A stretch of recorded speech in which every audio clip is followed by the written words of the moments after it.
Easy money.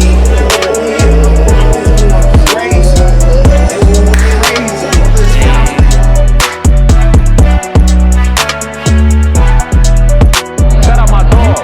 I started with my dog.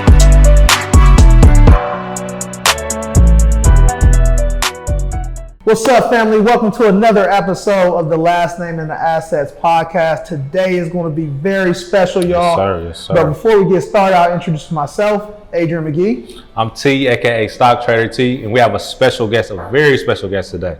Walter Carpenter, owner of The Royce. Let's go. Perfect. Walter, before we get started, I just want to say thank you for taking time out of your busy schedule to come on here and drop some game for the people. Yes, sir. My pleasure. I'm excited. It's time. Let's go. So, Walter, what is The Royce?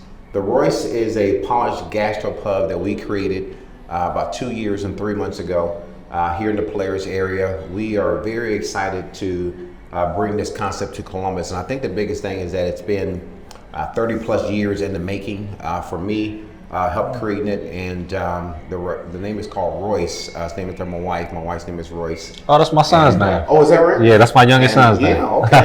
And we love it. I mean, the name is a cool name. It's cooler than my name, Walter. But we did that, and it's been a wonderful success for us. And we opened up to a great crowd. And we opened up. First year we got Best New Restaurant. Sure. Second year we got Best Burger. We got nominated for the Face of Columbus, which I was nominated in that category, which is pretty cool. And then we won Diner's Choice Award with Open Table. Let's And go. then also won Diner's Choice for Best Brunch in the city. So I still haven't made it for brunch. I gotta make it for We're brunch. waiting on you. We're waiting on you. We'll wait. Awesome. So walk me through the journey, because honestly, a lot of people want to get in the restaurant business and they're scared. I think we spoke with a gentleman. One of our favorite restaurants is Carolina Kitchen in DC. Okay. And he was explaining how hard it is getting in the restaurant business. So what made you push through to actually say, I'm going to do this? Right. I think the toughest part about it is, a guy maybe was doing architect, or he was probably doing a line cook somewhere, or whatever it may be, but maybe doing something different, maybe a business owner of some sort, and then you want to jump into business because it seems glamorous and the lure is there. But the great thing about what I've been experiencing, I've been in the restaurant business since I was 18 years old. So growing up in the business and working every position in the business allows me to understand there's going to be peaks and valleys, going to be good times and bad times. Right. But I understand that if something happens in the dish compartment, I know how to jump in and do that. If something happens on the line in the kitchen, I got to jump in and do that, serving bar as well. So understanding the whole dynamic of a restaurant makes it, I don't want to say easier, but it makes it more understandable because you know that those things are going to come. And so by being in the business for so long, it creates something inside of you that says your ability to kind of look around corners. So I kind of know what's going to happen before it happens, because I've kind of seen a lot of things over the course of the years. And so if it's busy at the door for an hour, then within the next hour it's going to be busy in the kitchen. Then all of a sudden the server's going to be busy, and it's just kind of that snowball effect, and you understand that. And so, but I think it's not for the faint of heart. It's long hours. But I was telling someone the other day, anything that you love and you want to put passion toward, it's going to be longer hours. It's not going to be a 9 to 5 job that you can just put on the shelf at 5 o'clock. You got to put some time with it. That's a ball. Spend some time with it. And to me, I liken it to it being in my relationship with my wife. I mean, you have to spend time to make it great. In order to do that, you got to spend time. You got to communicate. You got to talk. You got to understand what's going to happen, and all the different nuances of a relationship. Is the same as in a restaurant. A lot of different nuances, a lot of different personalities. That's a great perception. But the communication is the key to success. That's great perception. You said a bar right here, and Adrian said this a while ago. You took what you knew in the business and you took it and applied it to create your own. Right. And a lot of people, and I think Adrian said this a while ago, you left your 9 to 5 and started your business based off of what you learned in corporate. Right. So it goes to show you can actually do that. So if you're doing something right now at your job and you feel you do a wonderful job at it and you'll be great, maybe you should try to start implying that on your own. You know, right? No, that's a great perception. And you know, something I can tell the passion is there, right? Mm-hmm. You know, anything that you do in business to be successful, passion has to be there because there's a lot to overcome. Exactly. But the question I have for you, because, you know, to kind of piggyback off the question T had, Mm-hmm. you know, most restaurants fail. Right. Why do you believe that most restaurants and small businesses in general fail? I think one is understanding the business is one, and then two is that at a certain period of time, the capital has to be a conversation. The capital has to be understood, and the money piece has to be there. And I think what happens is that you have enough to get started, but then when you run through a lean time where there's a lean day or two, or a lean month, or a lean 6 months, how to come out of that? What are you strategizing? What are you doing to fix that? Because what you do today is not going to affect you until about 30 to 40 days from now. And so the restaurant business, you can't run a promotion and then all of a sudden you're busy that night. It takes time to gain momentum on that particular one. And then once it gains momentum, then you have that, and then you add on to that. And now you have this snowball effect of this wheel is going around with promotions and advertising and fun things in a restaurant. And so people say, well, let's go to the Royce because they have this jazz on Thursday night. They have a great brunch on Sunday, and throughout the whole week they have a great brunch. They have lunch. They've got igloos outside. They've got entertainment night. They got industry night. So all these things to bring people back, but you have to create the momentum. Right. And I think what tends to happen is that you know, you got to get caught up in the moment, and then all of a sudden the pressure of the business weighs on you. Then it's hard to move because you feel like you're in quicksand, right, because you don't know what to do, and you start to fear the inevitable, and you're saying, okay, well, are we going to make it? Are we going to do this? And so I think what I've learned in the process is enjoying the journey, enjoying the process of, you know, one day it might be soft, but the next day it's going to be busy. Enjoying the highs and the lows of the business. And when you do that, you learn how to ride those waves and understand that, because if I'm looking at January as a calendar where we are today, but I need to be thinking about what are we doing for Valentine's weekend, which is over almost a month from now. What are we doing in March when spring break hits? What are we doing to what are we going to do when the igloos are going away? What are we going to do for the patio outside? So thinking ahead of the game, and you always have to be 3 to 4 months ahead of the game. So if you do that, you can maintain a certain level of business and strategize, and you don't know what's going to happen in those 3 months. Is the economy going to go south? Is the gas price going to go up again? All those different nuances are going to continue to happen. You just have to do what you can do within your four walls. And if you do some good work and great food, great service, and great hospitality, eventually the word will continue to get out. And that's how you build momentum. That sounds like consistency, right? 100%. It's consistency. Exactly. Now, what consistency involves, my question would be, what makes you wake up every day and say, I have to do this? Because a lot of times, you know, as an entrepreneur myself, you know, I trade. It's kind of hard for me sometimes to get up and say, I want to trade today. Right. Or what pushes you and what brings it out of you to say, hey, I have to show up today and get this done? Man, that's an incredible question. And it's all about Nia, Anthony, Devin, and Royce, and that's my family. And I'm telling you, it's about them. And I try to grind for them. I try to grow for them. I try to be the best version of myself for them. And so for me, man, it's simple. My wife has been a rock, and we've been together for a number of years. And I want to be successful in her eyes, and not necessarily materialistic, but showing that I can get up in the morning, I can be the best version of myself possible, and she can look at me and say, hey, I'm proud of him because he's done all he can do to take care of his family. And I think that's my responsibility, and I cherish that responsibility. And so I do it for them. It's not for me. I think when you are younger, you're trying to, you know, build your career and grow yourself. But as you get older and see how important the family circle is and dynamic is, I do it for them. I do it for them. I want to create generational wealth. I want to give them a better leg up than my parents gave me, and not that they could do all they could do for what means they had, but just trying to give them a different leg up, man. So if you are in a situation where you can help your kids, not necessarily, you know, I heard this quote the other day, which I love. It said, if you raise your kids, you can spoil your grandchildren. But if you spoil your kids, you got to raise your grandchildren. That's a bar. Wow. And I was like, yeah. because you're constantly looking at trying to help grow your family. And so I think for me, that's my motivation to getting up in the morning is I know, and plus my wife, she don't play that. So they don't. If you're gonna be with her, you're gonna have to work. I mean, she's has her doctorate degree. Okay. She oversees the interpretive department at Columbus State. Okay. She has all the degrees. She got more degrees than the thermometer. That's what people say. But she's a journey and she works hard, and so I got to match that. I got to work hard. Ooh, he said I got to match that. That's what I'm talking about. Because no woman want a lazy man. So say it again. I just can't do it. I can't do it. Yeah. So that's the motivation, man. And I think internally I've developed a level of work ethic for myself that it helps me in the restaurant business. I get up every morning and I go to the gym first thing in the morning, get going in the gym.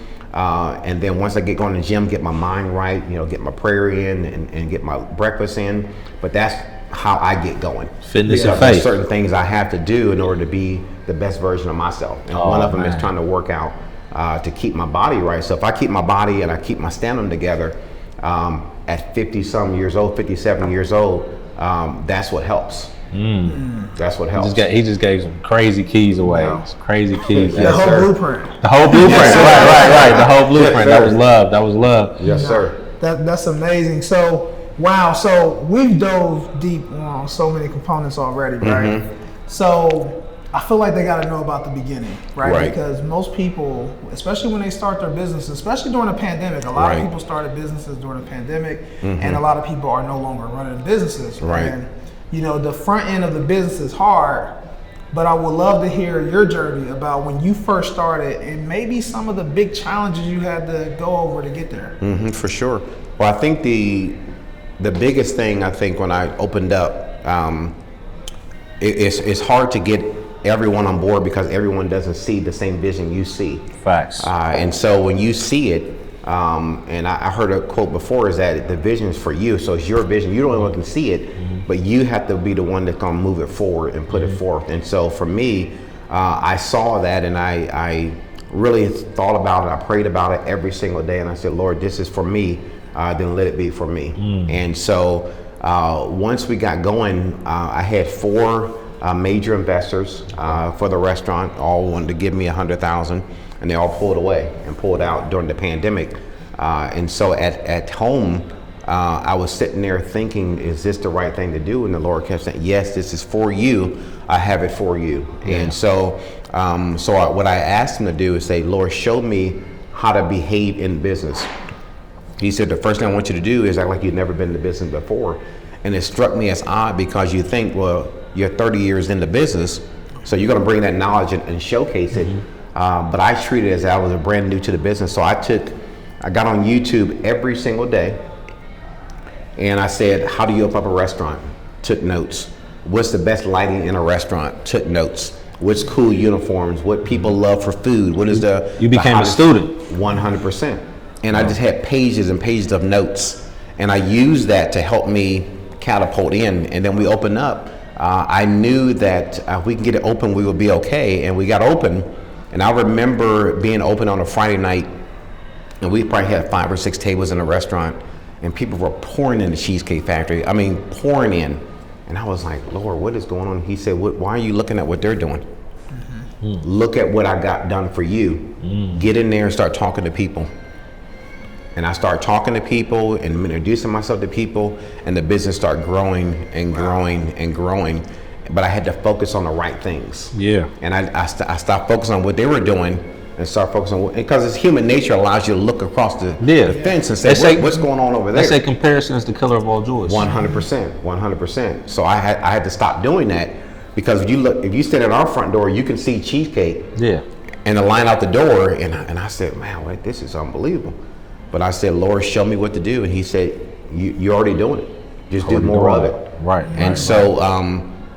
So we had to kind of maneuver, and we were in a situation when, so July hit, August was good, September, October, all good months. And then November, they say, stay home. The numbers are up again. They were urging people to stay home. And I remember we had 2 servers on a Thursday night. 1 server, 1 bartender, maybe 4 tables for the whole night. And it was looking pretty bleak. But then the Lord blessed me with meeting the guy who owned the mall. And he said, let me do something for you. And I said, well, he said, what about having a tent outside? You can smoke cigars outside. And I said, that's a great idea. I said, but I saw something on TV. What do you think about this idea? And I talked about the igloos. The igloos came on the scene in December, and our business changed overnight. I mean, we went to having 2 servers on to 15 servers on. Wow. And so it changed. And so that was that November time was a scary time. We just had to kind of buckle down, cut staff, watch our dollars and cents the best we could, stream the orders down a little bit. And so what happens is that, I was watching something the other day and it said, if you want to be successful, you have to live like you're not successful. And so we had to live as if we had no money. And so we said, let's not spend money on this. And if I wanted to spend $100, I would evaluate that $100 like you wouldn't believe and say, okay, well, 20 of this needs to go here, 5 needs to go here, 7 here, and hopefully I can stretch that and then go into another 200. But I think what I had to do is just really manage the dollars and cents in that time where the climate where people were not going out to dinner. Right. And so we were able to kind of hit the right time. And I think, the igloos hit at the time where people were scared to dine out. Right. And so it hit at the right time. And I heard a story the other day is that somebody said, even when KFC did the KFC, it probably wouldn't be as popular as it was when it opened up all those years ago, because back then families were, working 2 jobs or whatever. So getting that bucket of chicken was an easier thing to do than spending all that time cooking. Exactly. And so now people are cautious about eating fried food and the cost of this and the location. So it has to be, the timing has to be right, and our timing was right. And so I tell everybody, for us, open up in the pandemic was a great time because we were able to defer payments. We were able to not have payments for 9 months to 7 months. And so it kind of held us off in terms of get our little nest egg build up, and then we were able to build up. And then once we got going, people start coming and the calls are coming in about new opportunities and new growth. And but there's always going to be challenges, I think. And I think that's why I was telling the guy the other day, when you are opening up any business, you have to expect there's going to be challenges on the way. Right. And once you know they're coming, then it's how you navigate those challenges along the way. But comes great responsibility, comes great reward. But a lot of responsibility, but the reward is endless. I mean, we've had people come to the restaurant that have cried with us, prayed with us, laughed, said this is the best restaurant they've ever been to.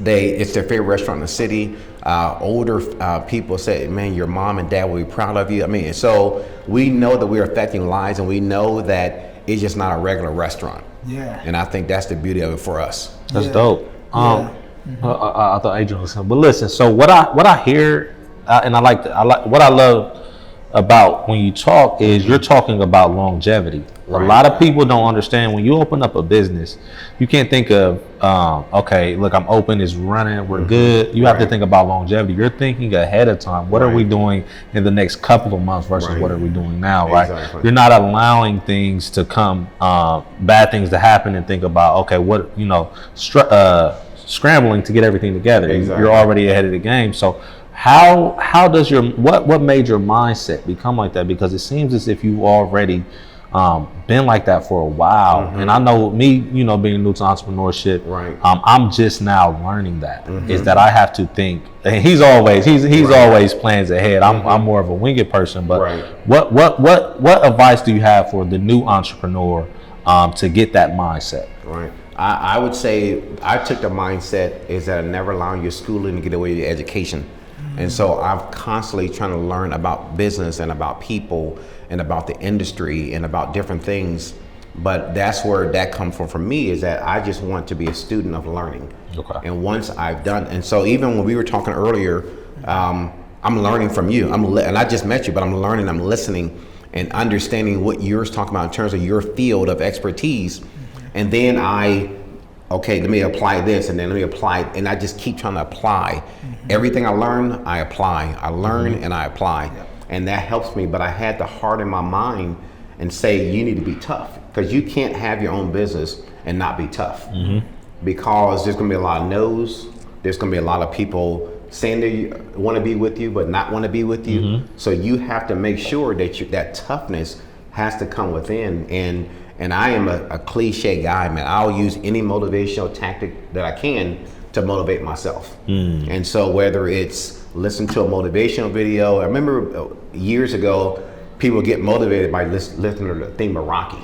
Yeah. Back in the day, everybody's like, okay, I'm going to the gym, I'm gonna get motivated like Rocky. Well, now there's so much education available to help motivate you and to stimulate your mind. And like I remember my mother would tell me, if you listen to this, you become this. Right. And so I try to listen to good stuff. I try to, listen to the Bible and read the Bible and listen to Christian music and do all the good things. And that just helps me every single day. It just helps me grow and learn Pouring into how to yourself. be better and just pouring in every single day. And if you pour in, then you surround yourself by good people. Like we met on Saturday, here we are sitting here today. Yeah. But you surround yourself by good people. Once you do that, good things will happen for you. Love. Wow, that's so powerful. I think that's going to be huge for a lot of entrepreneurs to know. And like you said, like this platform that you're on now, before you used to have to probably hold on to this, Right. but now, we can leverage this type of setting Exactly. where you can push other people. So, For sure. So that's the amazing thing about it. Now, something that we talked about, during that brunch that we talked about was you talked about the fact that when you were building the Royce, it will stand out because it's a black-owned restaurant. Right. And people are used to tying that image there. Right. And you learned to put yourself, you belong in the room. That was the statement you said. Most definitely. Now, Most can you definitely. elaborate on that a little bit? Because that's powerful. For sure. I think it's, especially in any industry you're in, you think that you're not good enough and you don't belong. And so, because others before you have maybe done such an amazing job and you think, well, I can't do what they're doing. But I believe in myself. I believe in my abilities. And so I said to myself, when I've listened, because there's a saying that say, be quick to listen and slow to speak.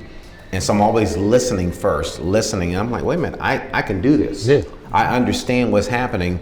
And once you understand what's happening, then you can apply yourself and you know that you belong because what you're saying has value. What you're saying has weight. And it's not, I'm just saying that, some people just talk just to be talking. But I've seen these principles in action and I know they work. And so once I figured it out that I belong in the room, and I work for a company, man, 99% of the people were white guys. And all amazing at their job. I mean, absolutely fantastic. But I had to understand what I was doing before I was able to learn the different nuances of the business. And the way to do that, you got to listen.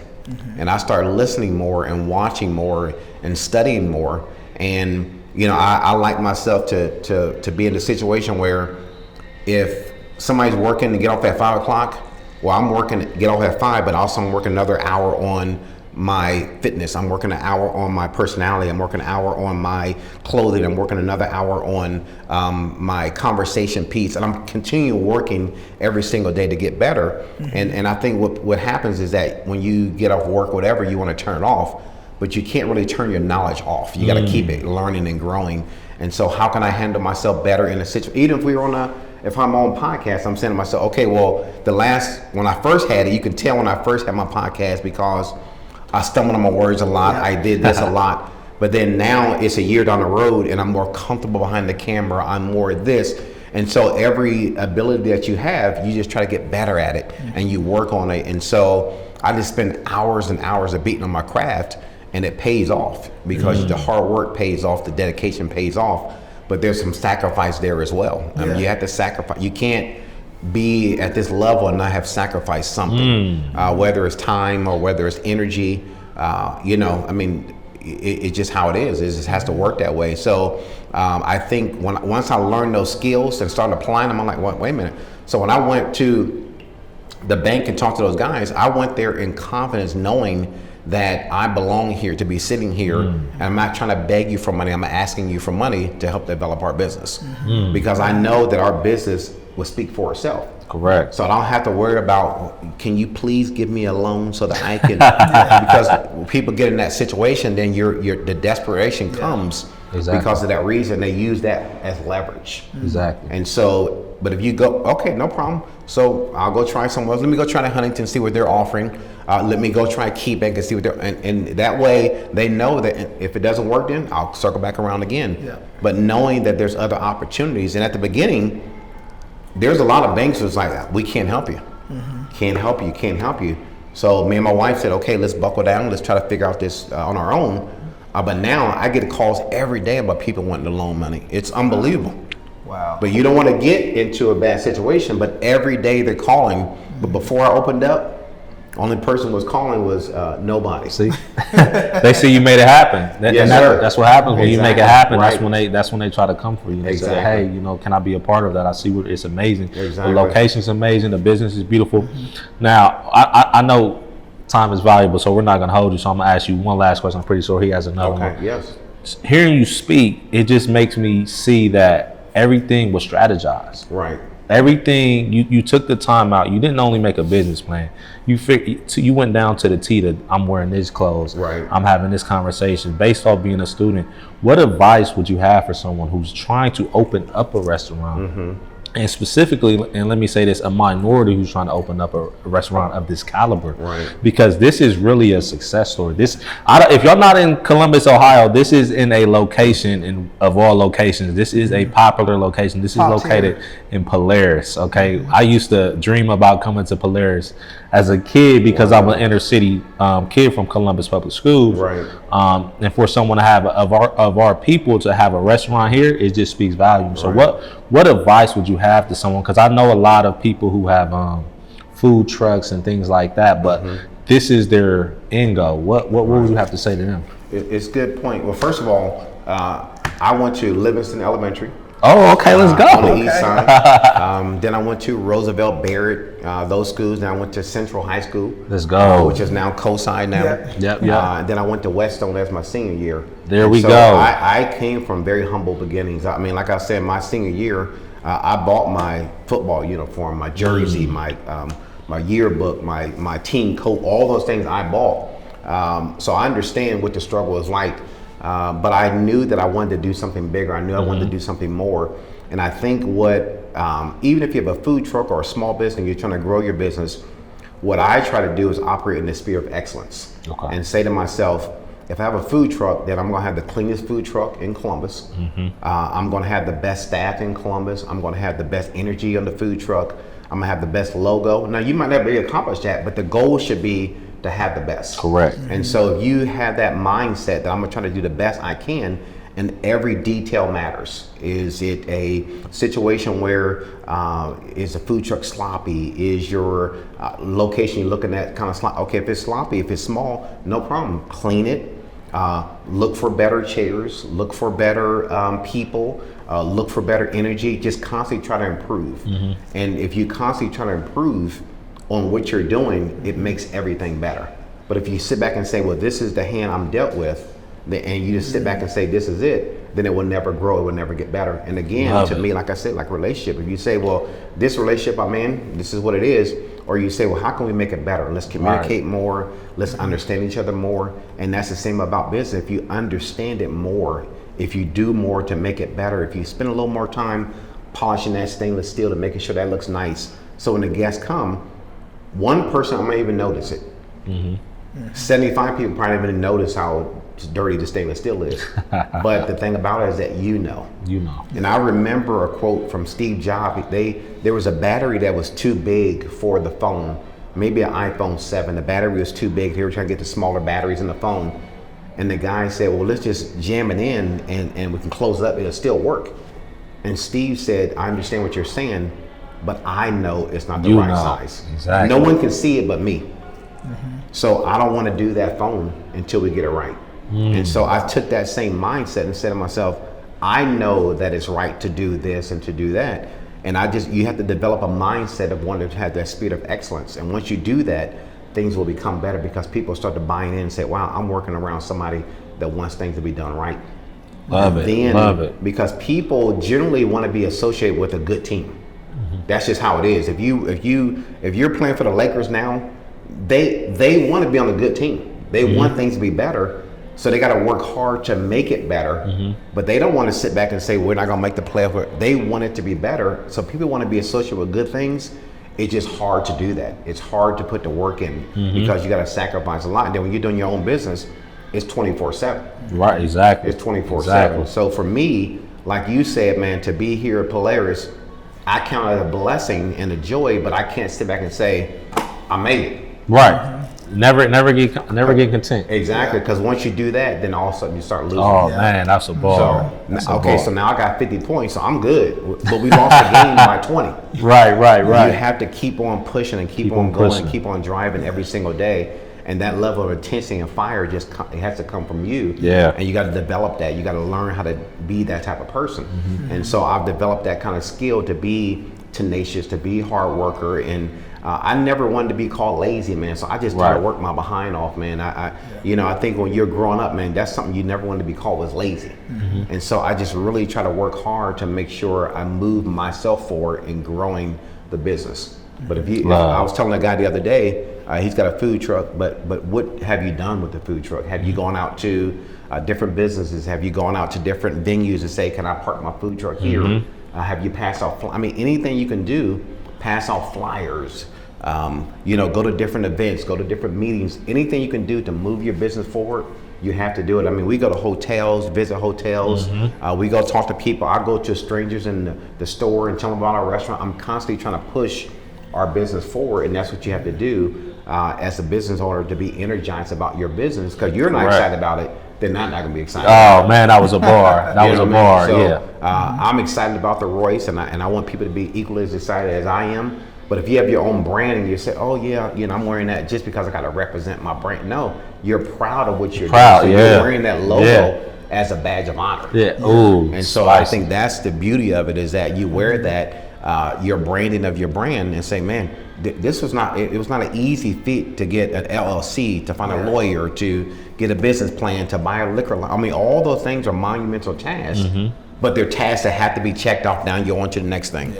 So now you have that in your toolbox, and then when you need to pull it out again, you can pull that out again, and then you put it back in your toolbox. But there's things that you have to use for certain times. But you always have to have that willingness to work hard and that ability to be tenacious and aggressively hungry about your business. And I am so hungry about the Royce. I'm starving to make it great. I feel it. I want it to be amazing. And the thing about it, if you do that, if you have that passion and intensity towards the job, I've been sitting here, man, and bottled up because I just love what I do. And I'll run if I could, just right now, because I get excited about the Royce, man. And I know that a lot of people are counting on us. I know a lot of people believe in me and believe in what we're doing. And I'm telling you, man, when I first talked about, my daughter was like, Dad, you can do it. And there's something, when somebody said you could do it, when she said that to me, I was all in. And then when I had my wife on board, and she was supportive, and honey, you can do it, and I can't believe we're doing X, Y, and Z, and it's just amazing, man. We got a lady, I was telling the other day, she's been here 91 times, her and her husband. Woo! I can tell you where I've been 91 times in the last 2 years. I can't tell you. But I can tell you that we've developed a place where people want to feel comfortable and feel safe in the space. Man, that's amazing. That's amazing. Yes, sir. That's powerful. Like it's hard to even follow up and pull more out of you. Yes, sir. But you know what? This last question, it's important, because something I experienced when I was climbing a corporate ladder was the higher I climbed, the less of me were around. Right. And you talked about that, when you stepped into the space, like 99% were white men. And when I struggled to overcome that at first. And it was a shock that I didn't expect, right? I never expected, when I step in this room, I'm the only one that looks like me. Right. And I got to perform and speak, and it's like, I got a standard to hold myself up to now, right? Can you talk about that a little bit for that person that's in college or high school who's about to step out in the space, and is probably going to be only one of them in the room? What advice would you have for them? I would say, it's funny you say that, because I think what carried me through is I had to continue to learn. I had to learn how to speak in the room. I had to speak clearly and precise, and back up my data and my information that I was speaking about. And I think that's what, I just didn't go in there willy-nilly and say, oh, okay, here I am, and this is what we're... No, I thought about it. I understood it. I prepared for it. I got myself ready for it. And I was watching something the other day and about LeBron, and I think the game was at 7:30. They had a game at 7:30, but he showed up at 3:30, 4 hours before the game to eat, to stretch, to work out, to prepare, all that to get ready for a game that he's going to be paying for another 2 to 3 hours. But all that time of dedication, that's about 7 to 9 hours of dedicating just to one game. Now do that 80 some more times. And that's what you have to do. You have to dedicate yourself to your craft. And once you do that, it becomes easy. And I think what happens is that, I was talking to the guy the other day, he owns a vending machine. But that vending machine, you got to make sure it's clean, it's functional, it's in the right location, it looks good, it's attractive. Whatever you can do to make that vending machine the best vending machine that you've ever seen, that people say, man, funny thing about it, man, I saw the vending machine, it was perfectly clean, it was looked good, and it had all the classic flavors of soft drink or whatever it is, or all the Gatorade that you can get. I'm gonna go to that vending machine. But you have to take pride in just that one thing, and if you're faithful with one thing, he'll make you rule over many. And so I was faithful over trying to learn how to be better and how to speak clearly and how to speak with intelligence and wisdom and knowledge. In order for me to do that, I had to learn my craft. And I think any field that you go into, whether it's film or television or social media, whatever it be, you have to understand what your craft is. Now, there's other areas that you might not be in tune in, but that's when you have your support team to help you with that. But if you're over a certain thing, there should be no one that knows the Royce better than Walter. Ooh, I love so if that is the case, then shame on me. Shame on me. I should know every inch of the place and everything that happened, everything should work, and how's this closed, how to lock this, how to do this, where's the lease, what time's the lease up, where's the blinds go, where's this go, what time do we let the blind down, what time we light the candles. All those things, I should be the master of that. And if I'm not that, I need to become that. And so then that gives you the confidence to speak about something clearly. So if I go to someone about a new property, I can speak very clearly because I understand what this concept's all about, and I can speak on it clearly. With intelligence, with knowledge, and with passion, because I lived through all the ups and downs of the property. So the passion comes there because the ups and downs makes it great. But the passion comes from just years of wanting something and going after it and seeing it come to fruition. And that's a hard thing to do for any field, any profession. And I was talking to a guy the other day, and he was watching this video, and he was talking about how he was in a barbershop the other day, and how the guy had made it, but then when he was in the league, he just kind of sat back and didn't try, and then all of a sudden he's out of the league. But once you're there, that's what I was saying earlier, once you get there, you should be working even harder now that you're there. Mike Tyson said he don't start counting push-ups until it hurt. Exactly, right. Until it hurt. Exactly. So that makes sense, man. And look, we hear the passion, everything. This is podcast exciting. I'm excited to see what clips you pull from here. Top one. It's number one right now. But right now, just your closing statement, if you could talk to the camera and just talk to someone in that camera and give them any type of advice that you could possibly give them. It's your time to shine, man. 100%. And I would say that it is never too late to do anything that you want to do. I started this restaurant in my 50s, and I feel like I'm in my 30s because I love it. I'm passionate about it. So whatever you decide to do in life, when you find that passion, work in that passion, work your vision, work the goal, work the plan every single day, put your head down, grind it out every single day, but enjoy what you're doing. Have fun what you're doing. And once you have fun and excitement about what you're doing, it makes it a little easier. But I can tell you that any young entrepreneur out there, to be able to sit with you two gentlemen, and I'm inspired by you two, man, because this is a hard thing to do. Anything you start new is going to be difficult.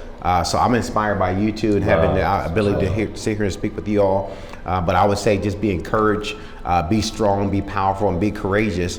And like I said earlier, I am a fan of the cliches, and I want to be that guy because those things work. Hey. They came from somewhere, so I use them.